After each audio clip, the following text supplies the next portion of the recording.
Bom, a aula de hoje é para a gente saber calcular a quantidade de elementos da união de dois conjuntos. Então, aqui eu tenho dois conjuntos, o conjunto A, que é formado pelos elementos 1, 2 e 3, e o conjunto B, que é formado pelos elementos 2 e 8. Então, eu representei ele aqui em forma de chaves e também em forma de diagrama.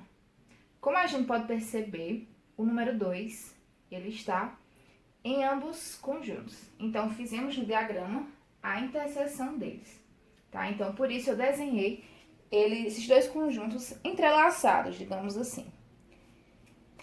Bom, para calcular essa quantidade, nós temos que saber o seguinte, que a quantidade da união dos meus dois conjuntos A e B é igual à soma da quantidade dos elementos de A mais a quantidade dos elementos de B menos a quantidade dos elementos da interseção desses dois conjuntos A e B.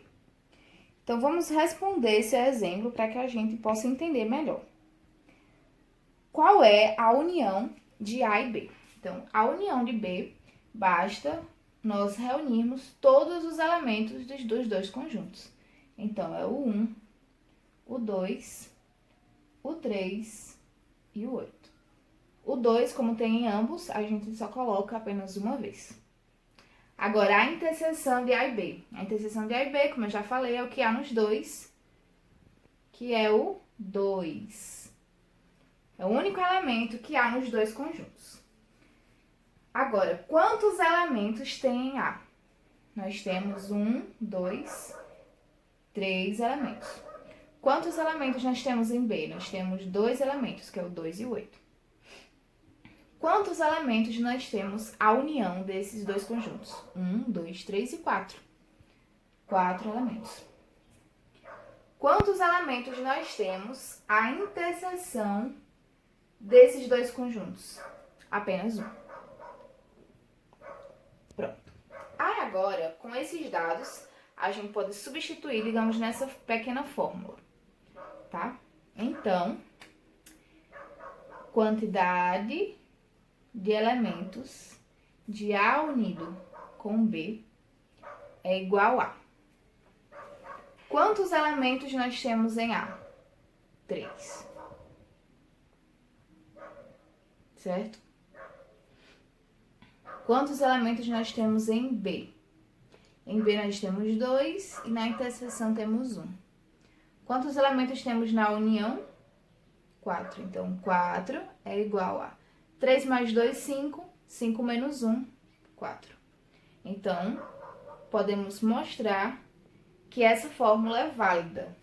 Então, ela é válida para toda união de dois conjuntos. Agora, nós vamos ver o primeiro exemplo, que diz o seguinte. Um professor de literatura sugeriu aos seus alunos a leitura dos livros de Iracema e o Guarani, de José de Alencar.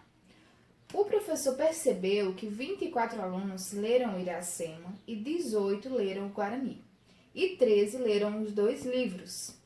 Sabendo que 2 alunos não leram nenhum dos livros, quantos alunos há na turma?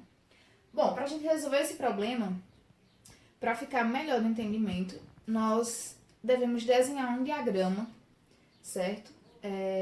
Onde eu chamei o conjunto dos alunos que leram Iracema de conjunto I, e os alunos que leram o livro Guarani eu chamei de conjunto G, certo? Então, vamos colocar os dados.